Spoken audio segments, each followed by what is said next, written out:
Hi, I'm Libby Gibson, Town Manager. Welcome to What's Going On in Town Government. For our visitors, FYI, we have a very active town government, a lot of volunteers, a lot of dedication to having a really great community here. And for our locals, this is meant to give you a little update about what's going on in town government. At our Board of Selectmen's meeting last night, we're on our summer schedule, so we meet just about every other week. We introduced our new Public Health Director, Roberto Santamaria. He has started work this week. He's going to be great. And our new Human Resources Director, Steve Tuzik, same. He started at the end of last week. Where's Roberto from? Roberto is from Framingham. Okay. And Steve has just moved here from the Midwest area, but it's done a lot of HR work, mostly corporate, but a lot of union activity. And so we're looking really forward to working with both of them. Our Emergency Management Coordinator, Dave Franzuto, gave us an update about the Jetties reconstruction project. And now when I say reconstruction, what I really mean is we're building up the jetties a little bit through, well, and I shouldn't even say we either. The Army Corps of Engineers is going to make it a half-tide jetty. Right now at low tide, high tide, a lot of it's nearly covered or actually covered, and it shouldn't be. So they're going to do some work to it to fix it up. That work is going to start mid to late September, and they're going to do the East Jetty first. And the cut will remain. People are all, what about the cut? The cut will remain, although that is a very unusual characteristic of a jetty to have a cut like that. But that is just indicative of Nantucket. We have to have something a little different for everything. Okay. How long is it going to take? I think it's going to take several months. So, till next season? They're going to work into through the winter? Spring. Yeah. They're going to work through the winter. Yeah. I'm pretty sure. Yeah. Dave will come back and give another update later. Maybe once they've started, or somebody will come in from there. Okay, what else did we do last night? I'm going to just hit the highlights. Oh, before I forget, I want to do a little PSA. The Island Fair is on the weekend of September 19th and 20th out at Tom Nevers Field. Go. It's a really, really fun event. They got lots of great activities and stuff for sale and local culture. You got it. Okay, so at our meeting last night, some of the highlights. We had 5 noise bylaw waivers. So a noise bylaw waiver is when someone wants to exceed the time when certain types of noise is not allowed. That certain types of noise time is 10 p.m. And sometimes people have a wedding reception or a party or something, and they come in and ask for a waiver. So we had 5 of them. One of them was approved because it's an annual event, the Boys and Girls Club, 10 to 11. 2 of them, one was in Sconset, one was in Somerset Road area at Pumpkin Pond Farm. Those were denied. I shouldn't say they were denied. They were not approved. And then 2 others. Why not? Because I think the majority, it wasn't a unanimous vote, but I think the majority of the board members feel that we're getting a lot of these noise bylaw waivers. They seem to have increased a little bit. And I think they feel we have a noise bylaw, people should stick to it. Modify your event so that you have it within the confines of the noise bylaw. Were neighbors there to... There were no neighbors there, but we did get a letter from a resident in Sconset earlier in the day who was urging the board not to approve it. Sort of you open the door to these things and then pretty soon you can't really stop it. So I think some of the board members agreed with that. So abide by the rules. Abide by the rules. And the rules don't say ask for basically flexibility of the rule. You have to stop this certain types of noise by 10 p.m. Okay. Yep. So it's a 10 p.m. kind of deal. It's a 10 p.m. kind of deal. I got you. The other 2 actually were events at Cisco Brewery. And Cisco has a restriction on its entertainment license to stop all entertainment by 6 on Sundays. And those 2 events actually ultimately were approved. One's going till like 9 or 9:30, and the other's going till 9:45, I think. So that's a little different of a situation. We also had, maybe the most contentious thing was a public hearing on harbor and town pier regulations. These regulations were amended by the board back in April. Subsequent to that, there started to be some complaints about the fees that were increased in the amendments. Mainly what's called the commercial transient fee, which is for a large commercial fishing boat. To make a long story short, there were arguments to increase the fee and to where it is, and arguments to decrease it to well below what it is.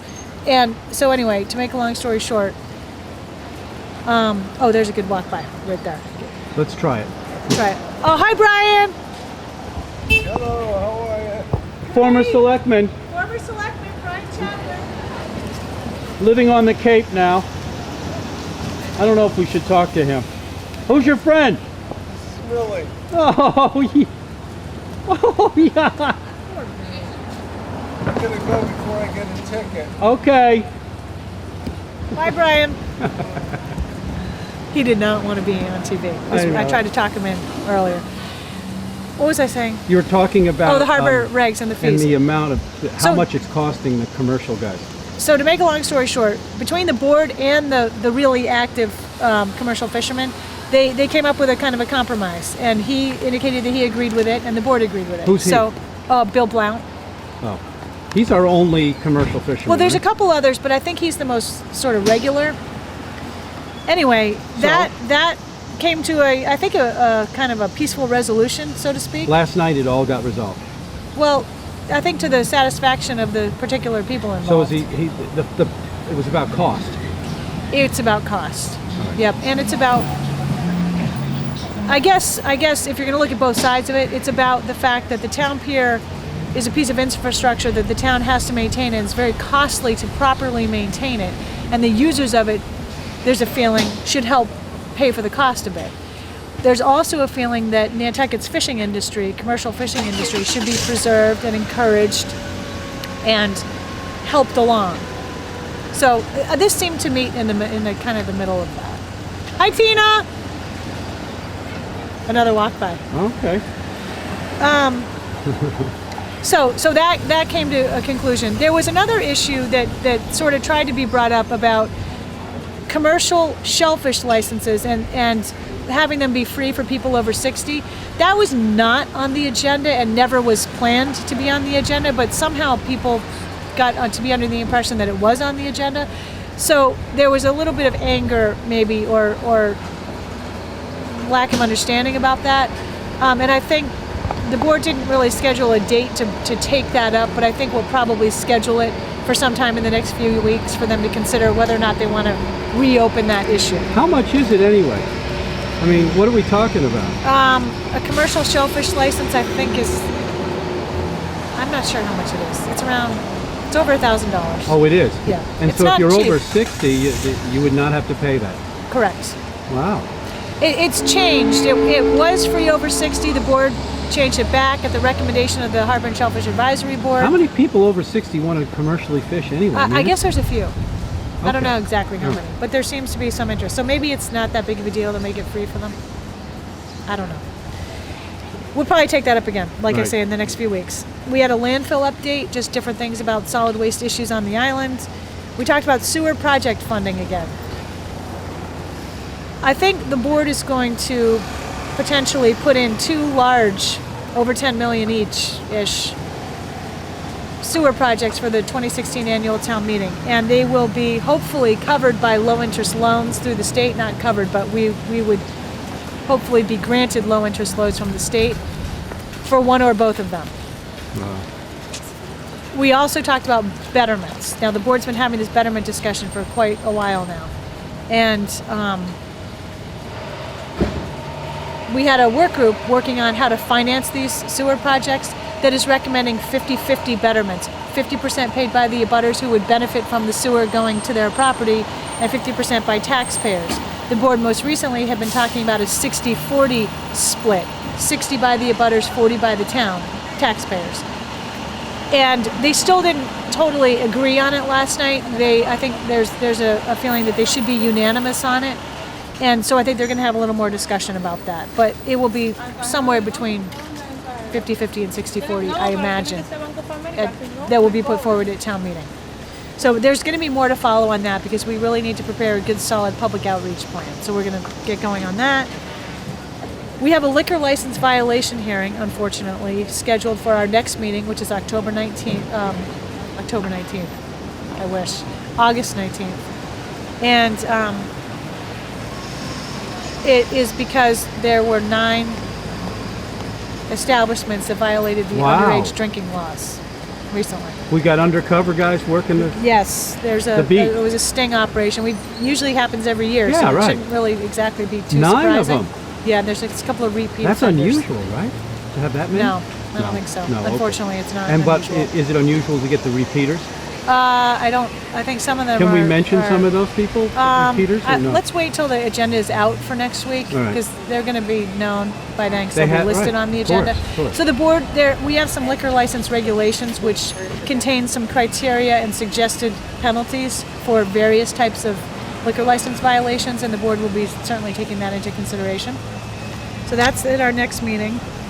And that's pretty much what's going on in town government, I would say, for at least at the Board of Selectmen's meeting. The other night at the Planning Commission meeting, I'm told, they had a discussion about sidewalk improvements, I guess sidewalk and bicycle path improvements around town. And I expect, we've already been working on a sidewalk improvement program, and there's going to be some projects that come forward at town meeting this year Oh, yeah. for that. And we're still hot on the bike path, Oh, yes. Very hot on bike paths. increasing bike paths, Yep, I think which so. increases more people to come here without bringing a car. Well, which is a good thing. But it also brings in people who may not have any transportation and just want to come to the island and kind of. Well, they can walk on the bike path. That brings me to this guy that I wanted to ask you about. This one guy, this homeless guy that everybody's been talking about. Do we know where he came from? And a lot of people know who he is. I saw him on a bike path. Well, was he on a bike? I think he was on a bike, was he? Was he hauling something? He had some sort of a trailer behind him with all his gear. I don't know if he had it. I don't know. He did. But anyway, do you know anything about him? Really? Well, he sort of first came to our attention because he was sitting on a bench across the street from the Catholic Church, from St. Mary's. And we had a couple of calls about what is the town doing about him. And we discussed it with the police department and the human services department. There wasn't very much the police could do about him. I mean, this is an unfortunate situation that somebody would be homeless if indeed he's really homeless. I don't know his background at all. But homelessness is a problem obviously nationwide, and in our region in Hyannis there's unfortunately a lot of homeless people. Right. They have a homeless shelter. Right. We don't have any of that infrastructure or real strong services for homeless people, and it is a bit of a problem here. It might be a little hidden, but it's a problem, and it's kind of showed with this individual. Maybe he wasn't being belligerent. According to the police, they talked to him. They asked him if he could use help. They offered to get him a placement at a homeless shelter on the Cape. He declined all offers for help. He just kind of sat there pretty much minding his own business, as I understand it. Right. He may have slept over across the street on the church property, as far as I've heard, which wouldn't really be necessarily illegal. It's private property. Private property owners can do that, Yep. I guess. Yep. Depending on, human habitation issues will arise after a period of time. And so evidently we heard recently that, and people I think were being charitable and giving him money and showers and food. And eventually, I guess very recently, yesterday or the day before, maybe I heard that he'd been given a ticket off and accepted. So that's pretty much what I know. Because we have so few of them, I think it disturbed some people. Well, it probably I mean, did. people were talking to me. They tried to get me to go and interview him, and I was like, Yeah. I'm not going to do that just because the guy's homeless. Right. I mean, Right. I mean, it's something that happens with a lot of regularity elsewhere. sure does. And it's maybe happening with more regularity here, and I'm sure we're going to be hearing proposals soon to figure out how to try to deal with that kind of thing. Yeah, because there are people that are homeless around. And I mean, Yeah. I know of one guy who's local who is homeless right now. And he has been homeless for about a month and a half. I'm not going to say who it is. Yep, no. But he finds places to sleep at night. He has these little secret places. And I mean, he has nowhere to go. And the churches, the churches used to help, but they're not helping now. I don't do that know thing about their help or not. I think they try their best to help, but they're not Homeless shelters. they're not homeless shelters. Exactly. There is not a homeless shelter here. There is not. But, I mean, Maybe this it's particular raised- person has the option of going to the Cape, but he's from here and he doesn't want to do that. Well, then that's, I guess, his decision. That's true. He's- And that's where it it's comes his- right back to that again. Yeah. Anyway, Anyway. so what else is was going that. on? What- Well, it's a really Did you busy get to Nova summer, I think. Scotia? No, not yet. All right. Later. all right. It's a really busy summer, I think. Everybody's complaining about traffic. I feel like it's maybe a tiny bit, I'll probably get crucified Well- for saying this, but died down a little bit in the last week or so. I will say this. I've been out and about and I have spoken to I've gone into a lot of shops Yep. and they are not happy with the way business is right now. They think Why? it's much slower than it. Really? Yes. That they're seems so worried. impossible. They're all off, they say. Nobody's buying. Maybe because of the beach time. People are spending more time at the beach. Yep. That could be. I don't know. Every time I've come downtown at night, it's packed. I found parking very easy. I've had no trouble during the day. Now at night, it gets really busy, Yeah, right? I mean, 'Cause it people are seems eating. busy to me, but They're out. Yeah. I'm not tracking it really. Well, Okay, well, we don't have a board meeting next week. Our next meeting is August 19th, so I guess we'll figure something out for a show then.